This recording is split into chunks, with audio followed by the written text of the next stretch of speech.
big game coming up this weekend. If you're not motivated for Wales versus England as a rugby player, I suppose there is no hope for you?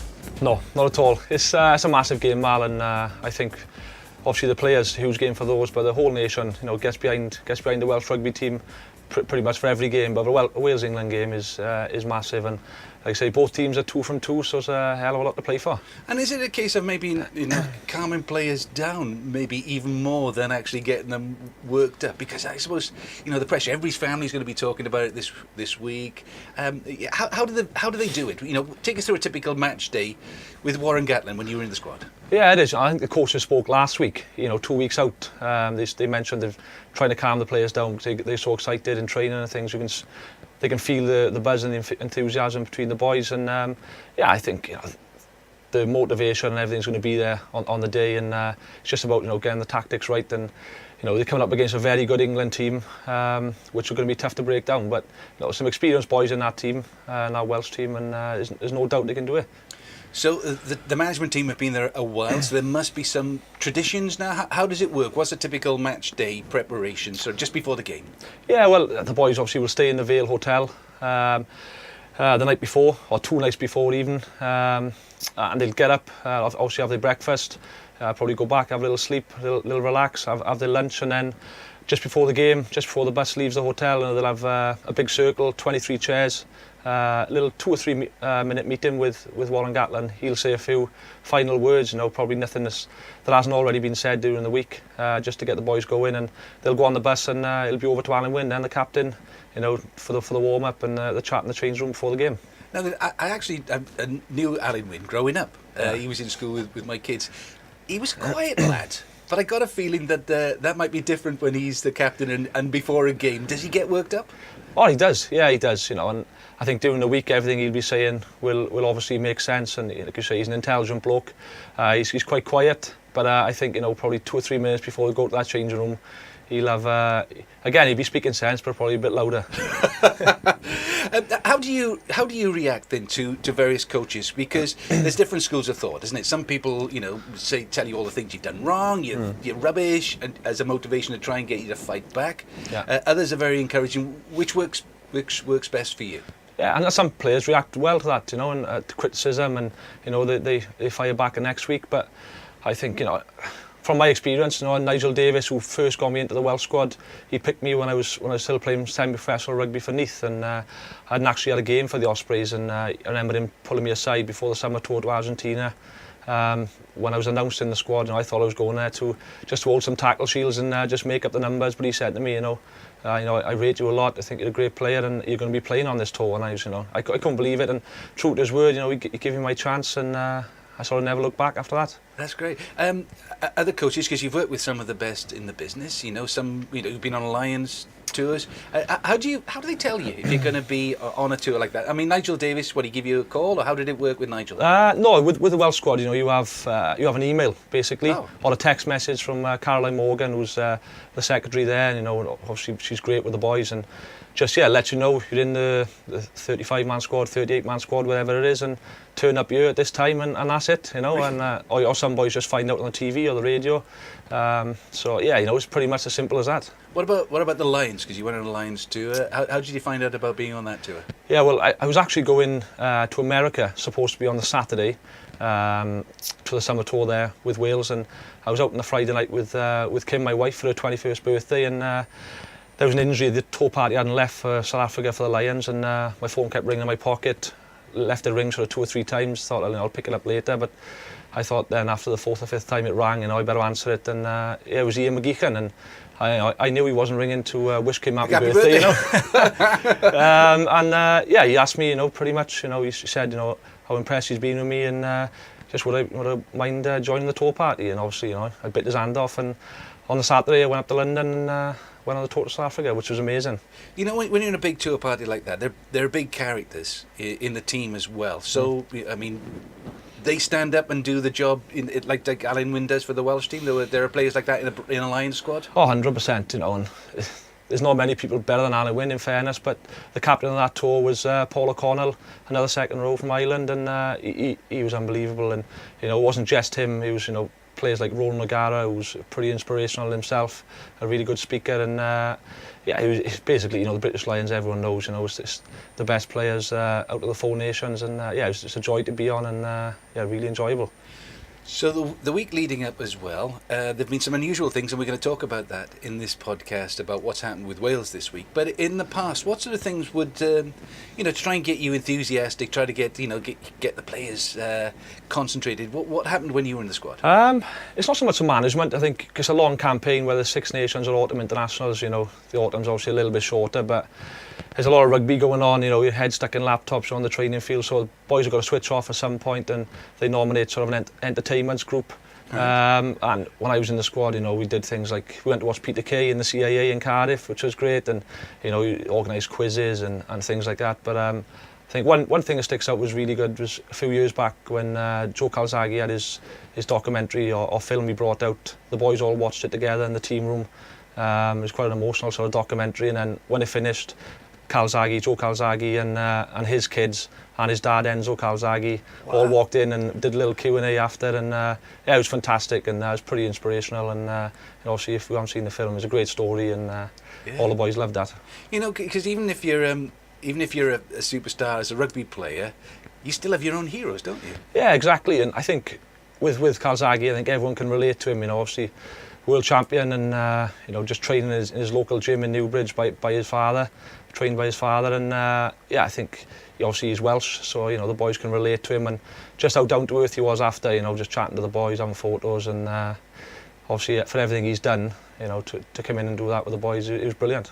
Now, Warren Gatlin will do that, the talk in the centre. Now then, I got a feeling that Sean Edwards is a character, am I right? Oh, he is a character. Yeah, he's but a great coach. You know, talking about inspirational people.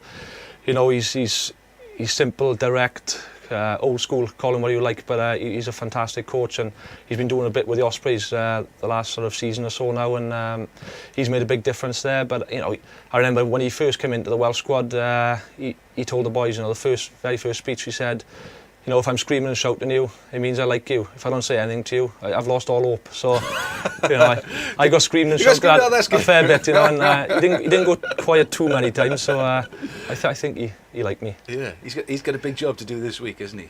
Oh, he has, yeah. I think, you know, everyone knows how well England played the first two games and some of the tries they've scored. But that's one thing, you know, since 2008, since Sean's come in, Wales' defence, they've prided themselves on the defence, and it's fantastic. So no doubt it'll be the same again on Saturday. So the Welsh team have had a very interesting week. They've had a special performance of a show called Grav. I said, was that all right? He said, Grav, what have you done? I asked you to take care of him, not put him in bloody hospital. Well, I'm delighted to say we're joined by Grav himself. That's Gareth J Bale. Welcome to the programme, Gareth. Pleasure to be with you. It's been an interesting week for you, isn't it, to take the show to the Principality Stadium? Yeah, incredible. It's something that I never thought would ever happen. But this play just keeps going on and on. You know, we did New York. We thought that was bonkers. Then Washington.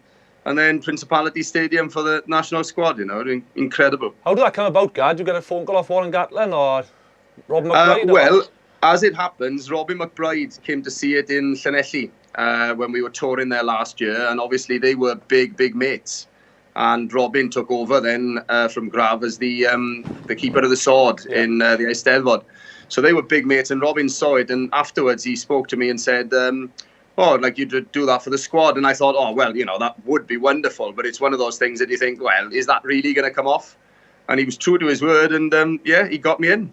Wow. Because the last time I saw you, Gareth, it was in Washington of all places, and you say that the show's taken you all around the place. How did it come about in the first place? Whose idea was it, and how did you get the gig?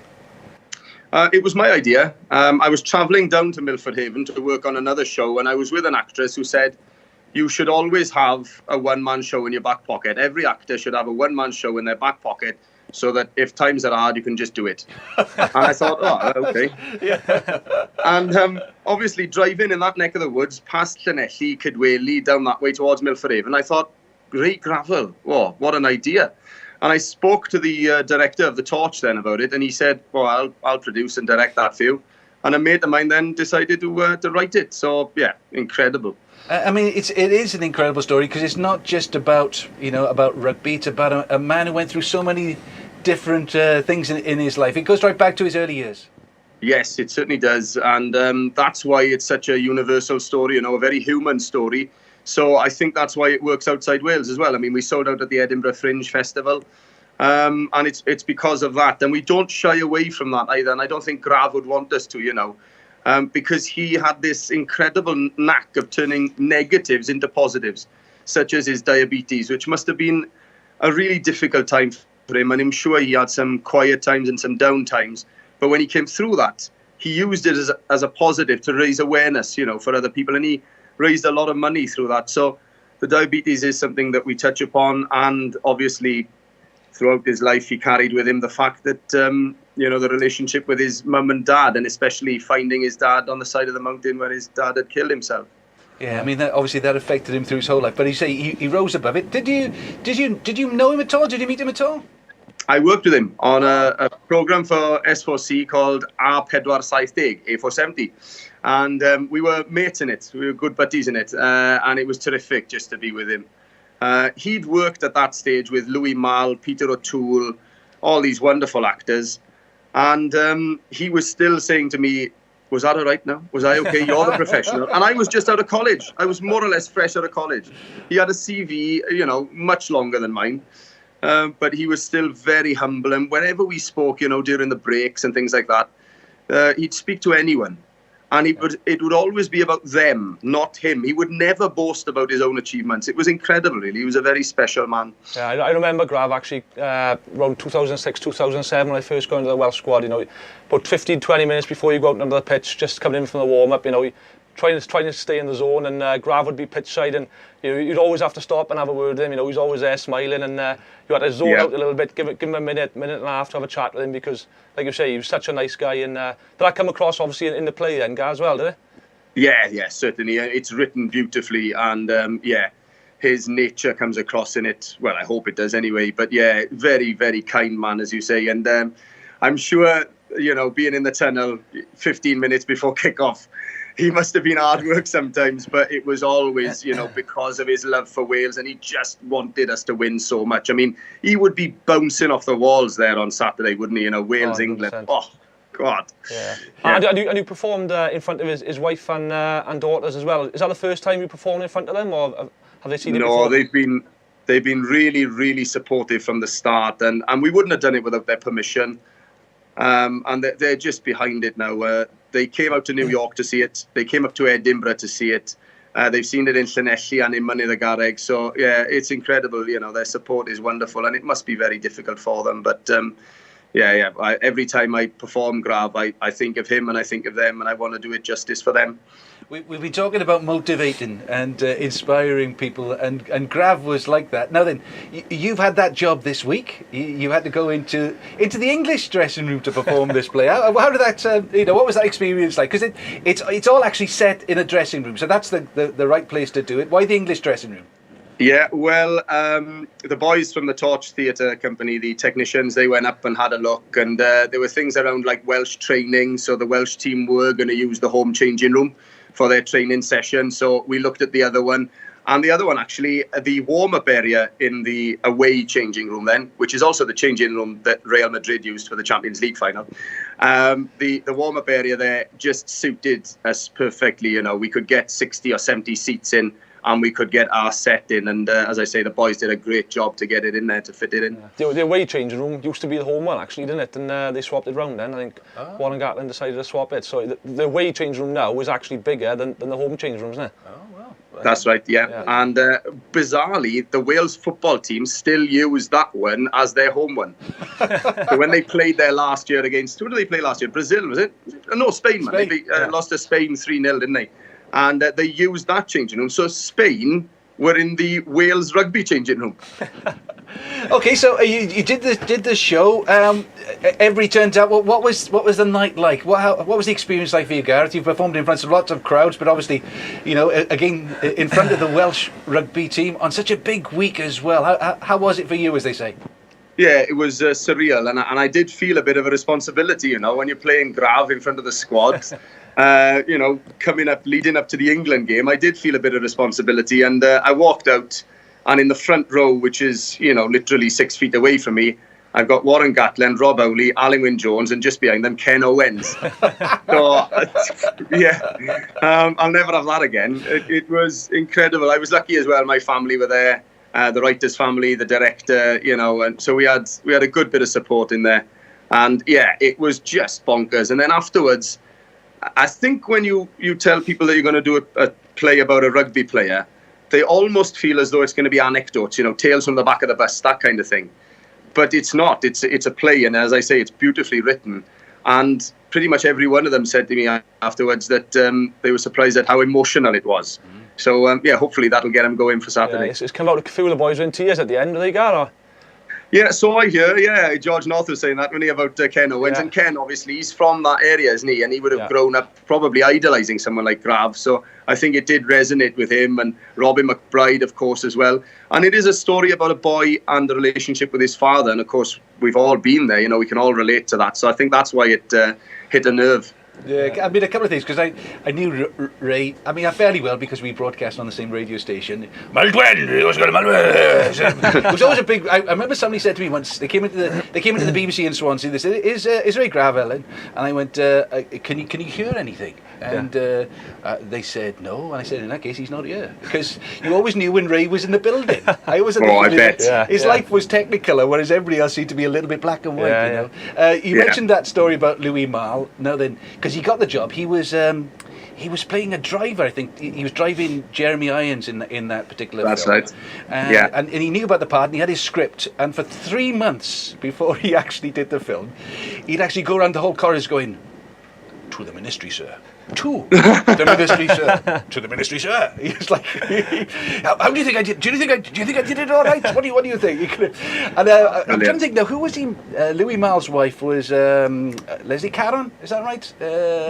Very famous French actress. Anyway, and of course, you know, Ray would talk to anybody. He did talk to anybody. He did, and he's having a little chat to this very, very famous actress over lunch in the canteen, maybe in Pinewood or Shepperton.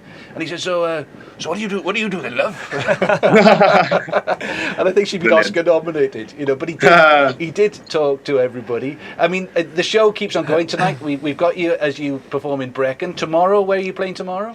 I'm in Pontardawe tomorrow, so that's my hometown, so big night tomorrow night. And then next week we do Cardiff, and then we're touring South Wales. We do Villinfach is the last one in Wales, which is on the 15th of March, which is going to be great.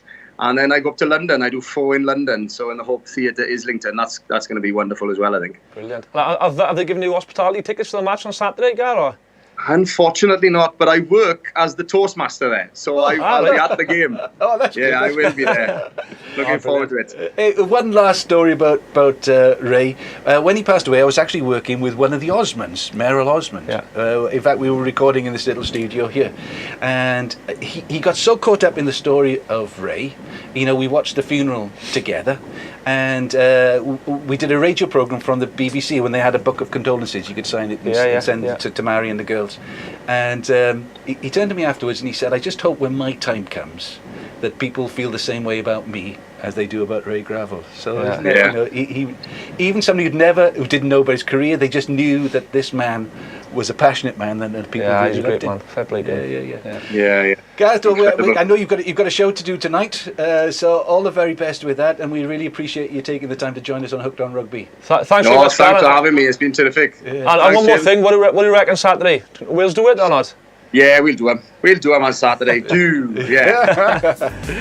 Well, just for us to say thanks ever so much for joining us. Thanks to Gareth, and join us next time for Hooked on Rugby. Bread of heaven.